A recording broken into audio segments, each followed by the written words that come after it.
Motor Ninja RR saat ini sudah tinggal kenangan aja karena sudah tidak dijual barunya. Kenapa? Ya karena bermesin 2 tak.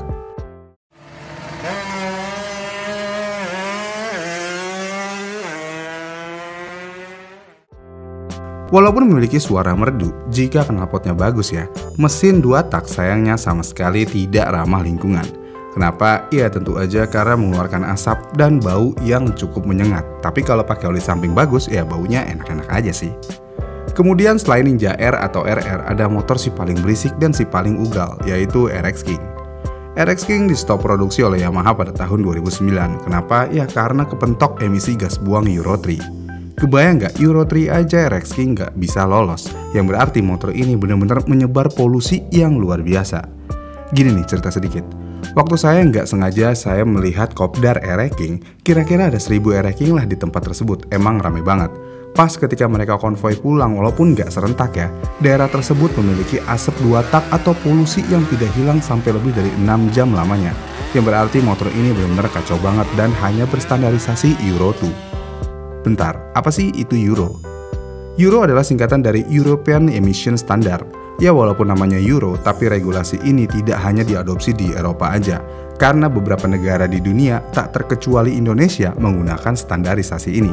Dan setiap negara dan setiap kendaraan memiliki batas amannya masing-masing sesuai kebutuhan.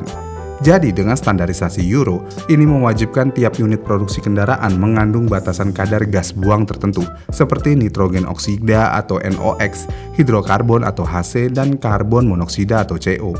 Jadi setiap naik satu level Euro, misalkan dari Euro 1 ke Euro 2, aturan semakin ketat dan terpenting lagi lebih ramah. Ilustrasi sederhananya gini nih. Euro 2 mengatur bahwa emisi CO setiap kendaraan maksimum 2,2 gram per km. Dan standar tersebut jelas lebih ramah dibandingkan dengan Euro 1 yang mengharuskan kandungan CO 2,72 gram per km. Itu berarti Euro 3 lebih ketat lagi ketimbang aturan yang sebelumnya, yang mana di Euro 3 harus memiliki spesifikasi 0,3 gram per km hidrokarbon, 0,15 gram per km nitrooksida, dan hanya 2 gram per km untuk karbon monoksida. Kemudian untuk Euro 4, kandungan nitrogen oksida pada kendaraan berbahan bakar bensin tidak boleh lebih dari 60 mg per km, 250 mg per km untuk diesel, dan 25 mg per km khusus diesel partikular meter.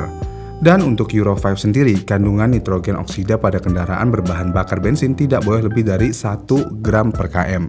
Dan untuk Euro 5, kandungan nitrogen oksidanya 0,08 gram per km. Dan untuk Euro 6, kandungan nitrogen oksidanya 0,08 gram per km. Tapi saat ini kebanyakan negara, khususnya di Indonesia nih, masih menerapkan standarisasi Euro 5. Kegunaannya apa? Ya tentu aja untuk mengurangi polusi. Dan dengan spesifikasi yang ada, sepertinya hal yang mustahil untuk 2 tak bisa bangkit kembali. Dan siap-siap aja jika peraturan emisi semakin ketat, maka motor 2 tak akan lenyap dari muka bumi. Bentar-bentar, apakah iya? Sebenarnya kalau untuk mesin Ninja R atau RR lama, apalagi RX King yang berisiknya minta ampun kalau udah dibobok, mereka semua mungkin bisa punah suatu saat nanti. Yang saya maksud punah adalah motor-motor itu nggak bisa lewat jalan protokol, dan mungkin nggak bisa perpanjang pajak kalau ada aturan wajib uji emisi. Tapi ada satu harapan buat pecinta 2 tak, karena ada satu mesin 2 tak yang bisa lulus uji emisi, bukan Euro 3 atau Euro 4, bahkan mesin 2 tak ini bisa lulus uji Euro 5, dan ini bisa menjadi mesin 2 tak masa depan. Dan mesin ini adalah MM399 yang memiliki cc 300 dengan standarisasi Euro 5. Mesin ini dikembangkan oleh pabrikan asal Italia yang bernama Motori Minarelli. Namun walaupun asal Italia, mesin ini bukanlah mesin seutuhnya punya Italia, karena secara harfiah Motori Minarelli adalah partner dari Yamaha. Jadi itu adalah mesin motor Yamaha yang dipasang di motor YZ250. Uniknya adalah sebenarnya ini adalah bukanlah mesin baru, yang mana mesin ini sudah diproduksi dari tahun 2002 sampai tahun 2020. Dan sesuai dengan namanya, dulunya ini motor memiliki kubikasi 250. Dan seperti kebanyakan 2 tak, motor ini nggak lolos uji emisi Euro 5 awalnya. Tapi secara ajaib ketika mesin ini dinaikkan kubikasinya menjadi 300, motor ini bisa lolos Euro 5. Pertanyaannya, bagaimana bisa? Sebenarnya bukan karena naik kubikasi aja motor ini bisa lolos Euro 5. Karena motor ini memiliki pengontrol outlet knalpot khusus yang dirancang spesial, yang mana tugas alat ini memiliki fungsi sebagai sistem dekompresi untuk starter elektrik, jadi nggak ada engkol lagi. Jadinya motor ini udah dituning ulang dan dirubah juga secara keseluruhan untuk menghasilkan mesin yang ramah emisi. Dan faktor yang terpenting untuk motor ini bisa lulus uji Euro 5 adalah mesin ini sudah menggunakan sistem direct injeksi atau injeksi langsung. Jadi dengan injeksi langsung, injektor ini berada di bagian atas atau di luar ruangan pembakar dan tugasnya tentu aja menyemprotkan bahan bakar langsung ke ruang bakar dan kemudian akan bercampur dengan muatan udara di tempat dan terkompresi. Dan setelah semua proses itu semuanya berjalan normal seperti mesin 2 tak pada umumnya, yang berarti asupannya hanya memasuk udara ke ruang bakar dengan injeksi langsung. Kemudian intake-nya juga akan memasuk udara ke ruang bakar sehingga memungkinkan penghematan bahan bakar dan menurunkan emisi. Dan sistem ini dapat sangat meningkatkan efisiensi pembakaran, peningkatan penghematan bahan bakar dan menurunkan emisi, dan juga harus dengan menggunakan bahan bakar dalam jumlah yang sangat tepat untuk mendapatkan emisi yang bagus. Kemudian di sisi lain, dengan penggunaan direct injector berarti oli samping terbakar langsung di ruang bakar, dan ini tentu saja akan mengurangi asap yang keluar dari knalpot. Sejauh ini ada beberapa mesin 2 tak yang berhasil lolos uji emisi. Jadi selain mesin dari yang Yamaha, ada juga motor dari pabrikan Langen. Untuk mesinnya kurang lebih sama dengan mesin Yamaha, karena secara harfiah Langen lebih dahulu berhasil membuat mesin 2 tak lolos uji emisi Euro 5 daripada pabrikan Italia tersebut. Jadi kedua mesin motor mereka ya sama-sama menggunakan direct injeksi.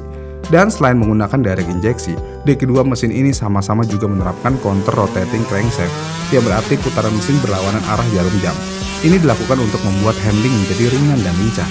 Dan dengan adanya mesin-mesin ini yang bisa secara ajaib menembus Euro 5 untuk mesin 2 tak, ini berarti seperti menjadi masa depan yang cerah untuk mesin 2 tak. Yang berarti ini juga menjadi tantangan tersendiri bagi pabrikan lain untuk berlomba-lomba untuk menciptakan mesin 2 tak lagi. Misalnya seperti KTM Group, Sherco, Beta, dan TM semua berlomba-lomba untuk menyempurnakan mesin 2 tak mereka.